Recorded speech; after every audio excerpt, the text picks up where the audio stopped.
Uma pesquisa recente do conteúdo digital do setor editorial brasileiro mostrou que o conteúdo digital, e-books, audiolivros, já representa 6% do mercado editorial brasileiro. Esse tema de audiolivro foi levantado aqui nos comentários dos vídeos anteriores e eu achei interessante fazer um vídeo especificamente sobre audiolivro, mostrando vantagens e desvantagens. Vamos lá. O audiolivro, pessoal, é extremamente importante para o mercado. E a principal importância dele é para as pessoas que têm deficiência visual. De acordo com a pesquisa do acervo digital medido em 2019, 6% do acervo é áudio. Já em 2022, 12% de toda a produção de livros digitais foi dedicada ao áudio. O faturamento total como conteúdo digital de 2022 alcançou um crescimento nominal de 35%. É importante ressaltar que dentro desse acervo digital,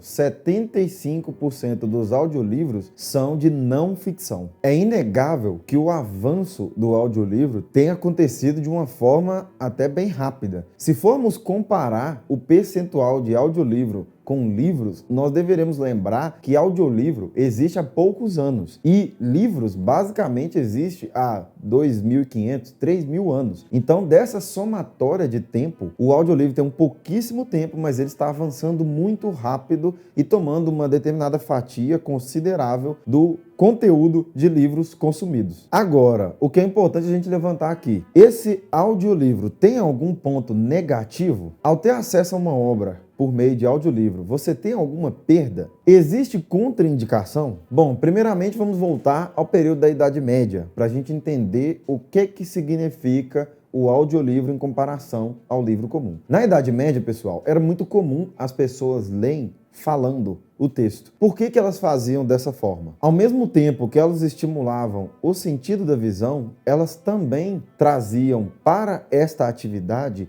a questão da fala. E ao dizer, elas ouviam o que elas estavam falando. Então, é uma soma de sentidos e de percepções que são incrementadas para que aquela leitura tenha o maior aproveitamento possível. Quando nós fazemos uma leitura em voz alta, a gente pega a visão, passa aquela leitura pelo nosso cérebro e nós dizemos o que estamos vendo. Quando você faz esta transferência de uma função para outra, que no caso é a visão, para a fala, você está exercitando o seu cérebro a trabalhar aquela informação de mais de uma forma. Quando nós lemos em silêncio, nós estamos simplesmente vendo as palavras e tentando transmitir elas para o cérebro. Este aproveitamento, ele provavelmente, na maioria dos casos, é menor. Então, as pessoas da Idade Média faziam a leitura falando para aumentar a absorção daquele conteúdo. Uma outra forma maravilhosa para aumentar a sua capacidade de absorção é resumir o que você está lendo. Quando você resume o que você leu, além de passar pela sua visão, você vai ter que revisitar aquela história ou aquelas informações e sintetizar aquele conhecimento em formato de um texto menor. Quando nós fazemos isso, nós exercitamos a capacidade de absorver da história somente as partes mais importantes, de uma forma que aquele conteúdo faça sentido, mesmo sendo sintetizado. Então, seja lendo e falando, ou seja lendo e fazendo resumos, muito provavelmente a sua absorção de conteúdo será evidenciada, será aumentada. Em contrapartida a essa leitura tão intensa, seja falando ou seja fazendo resumo, nós temos o audiolivro. Para entender se o uso de audiolivro é bom ou ruim, se ele agrega ou desagrega, nós temos que pensar em uma pergunta. Qual é o motivo que te faz usar audiolivro? De cara, eu consigo pensar em pelo menos 3 motivos. O primeiro é agilidade e praticidade. Você pode, por exemplo, estar dirigindo e escutando um livro. Você não poderia ler se você fosse usar um livro comum, mas ouvindo um audiolivro, você pode fazer isso enquanto desempenha outras atividades que estão ocupando a sua visão e a sua máxima atenção. Também dentro dessa praticidade e agilidade, a gente tem que ressaltar que um audiolivro ou ele é mais barato do que o livro, ou às vezes ele é até gratuito. Então essa é uma diferença bem significativa para um livro físico comum. O outro motivo que muitas pessoas acessam o audiolivro, que já foi até tratado aqui inicialmente, é a necessidade, principalmente para as pessoas que têm deficiência visual. Essas pessoas não têm a possibilidade de ter acesso a livros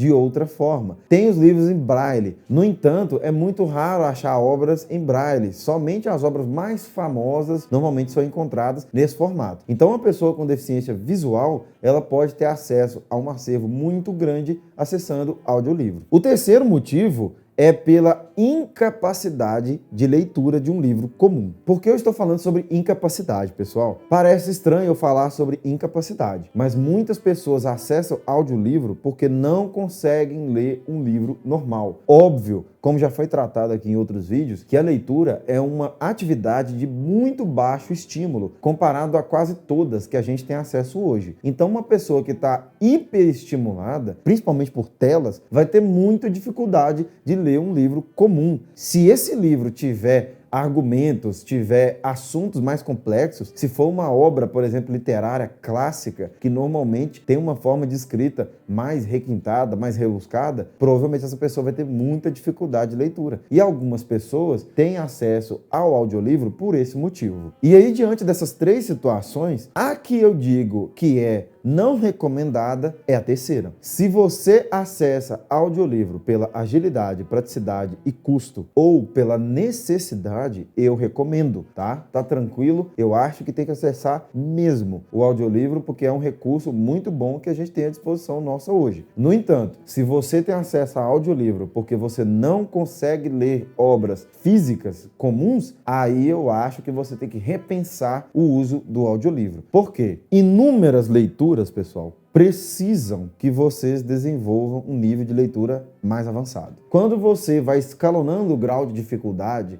você vai ter acesso a obras que são maravilhosas, obras que basicamente viraram clássicos, porque transcende o teste do tempo. Elas continuam valendo independente de quanto tempo passa. Ou seja, estas obras mais complexas, sobre assuntos mais complexos, provavelmente você terá uma baixa absorção se for por audiolivro. Você está tendo acesso ao audiolivro porque não consegue se concentrar em uma obra. Você deveria evoluir esse nível de concentração ao invés de buscar algo que não necessariamente prende a sua atenção. E tem outro problema. Pessoas que acessam audiolivro porque não conseguem ler e ficar concentrado nessa atividade, provavelmente estão ouvindo esse audiolivro durante a execução de outras tarefas. No caso da maioria das literaturas, eu acho que não tem tanto problema. No entanto, se você pegar uma obra, por exemplo, de filosofia ou uma obra técnica de alguma área específica e for acessar o audiolivro, eu acho que a absorção vai ser muito pequena se você tiver acesso a esse conteúdo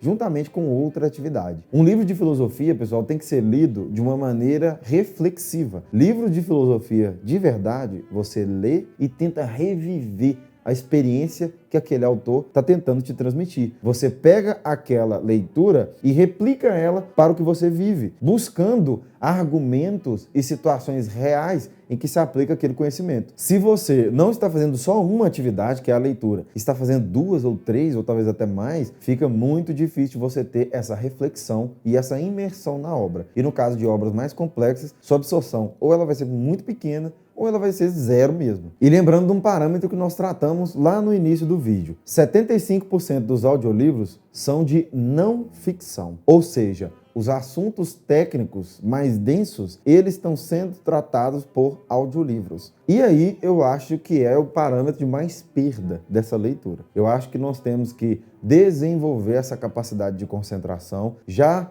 fiz um vídeo aqui sobre dicas de como ir melhorando o grau de leitura e vocês podem pegar esse conteúdo e ir avançando o seu grau de comprometimento e o seu grau de concentração nas obras para que você consiga escalonar o nível de leitura, o nível das obras e o nível do conteúdo que você acessa. Lembrando que todo livro sobre conhecimentos é uma parte da vivência daquele autor que está sendo transmitida pelo livro, pela obra. Ou seja, você precisa pegar aquele texto e ampliar esta visão que o autor está tendo para que você reviva o que ele está tentando te expressar. O que ele conseguiu descrever com palavras é somente uma parte da experiência que ele viu. Vocês já repararam que é muito difícil nós conseguirmos explicar tudo que nós pensamos e tudo que nós sentimos? O nosso cérebro trabalha numa velocidade muito mais rápida do que necessariamente a nossa fala e ainda mais que a nossa escrita. E o autor de um livro não é diferente. Autores de obras de não ficção, eles pensaram muito mais do que está escrito ali.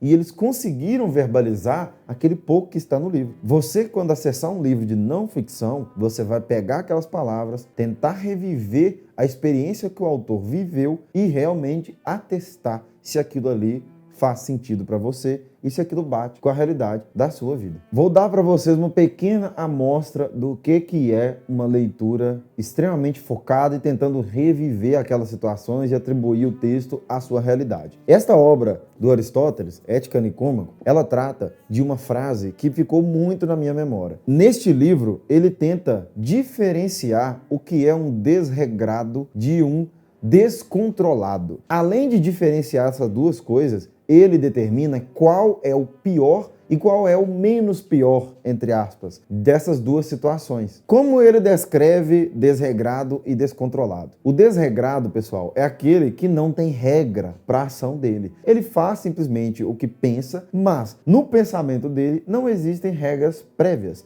Então ele vai fazer o que der na cabeça dele. Ele não tem remorso, ele vai lá e age, simplesmente porque a regra dele é exclusiva dele e ele age conforme ela mesma. O descontrolado, ele é a pessoa que tem consciência das regras e dos limites, mas no momento das situações ele não consegue se controlar. Ele vai lá e age contra o que ele sabe que é o correto. Mesmo assim, esta pessoa sabia o que era correto, foi lá, agiu do contrário. Este é o descontrolado. Então, essa é a diferença que ele trata entre desregrado e descontrolado. No entanto, ele nitidamente define qual é o pior dos dois. De cara, vocês conseguem idealizar qual é a pior situação? Vou dar até um tempinho para vocês pensarem. Pensaram? Aristóteles define que o pior entre os dois tipos de pessoa é o desregrado. Por que ele fala do desregrado? O desregrado, pessoal, age com premeditação. Esta pessoa, ela não tem a regra implícita na cabeça dela. Ela não tem nenhum meio de controle. Ela simplesmente age porque acha que é o correto agir daquela forma. Ela pode fazer a maior atrocidade do mundo. No entanto, ele está pensando somente na própria ação e ele não acha que ele fez uma coisa incorreta. O descontrolado, ele pode se equivocar e cometer um ato, não se controlar. No entanto, ele está com a visão da regra na cabeça e ele está tentando fazer a coisa correta. Esta pessoa que age premeditadamente, que é o desregrado, ela é mais nociva à sociedade, pelo menos na visão de Aristóteles. Para reviver isto, você tem que buscar ilustrações da sua própria vida e ver se você identifica pessoas que são de uma forma,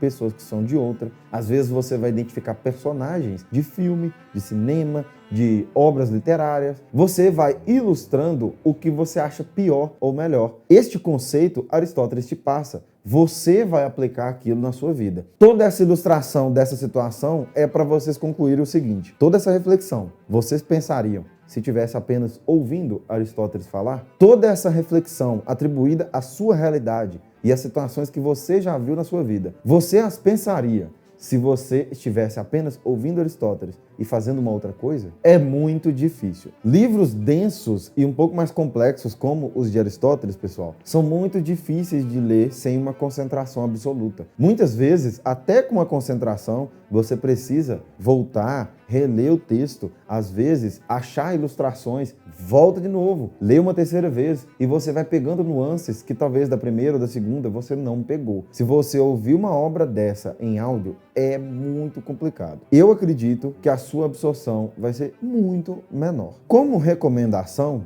eu passo para vocês. Eu acho que o ideal é mesclar. Se você quer ter acesso a audiolivros por uma praticidade, ter momentos que você não pode se dedicar integralmente à leitura, mas você quer ouvir os livros, ouça livros mais simples, com uma linguagem mais tranquila e reserve um tempo para fazer uma leitura de fato de um livro físico ou de um livro digital. Mesmo que tenha livros digitais, eu também recomendo que você mescle com livros físicos, tá? Essa mescla de recurso pode otimizar o seu estudo, fazer com que você absorva mais conteúdo, mas também não perca a possibilidade de se concentrar mais e de se aplicar mais no estudo que um livro normal pode te propiciar. Eu fiz um vídeo excelente sobre dicas de leituras, ele vai aparecer aqui para vocês. Fiz outros vídeos também sobre a importância de ler literatura, a importância de ler filosofia. Acredito que vocês vão gostar muito desses vídeos. Um abraço a todo mundo que chegou até aqui. Muito obrigado pela atenção e até o próximo vídeo.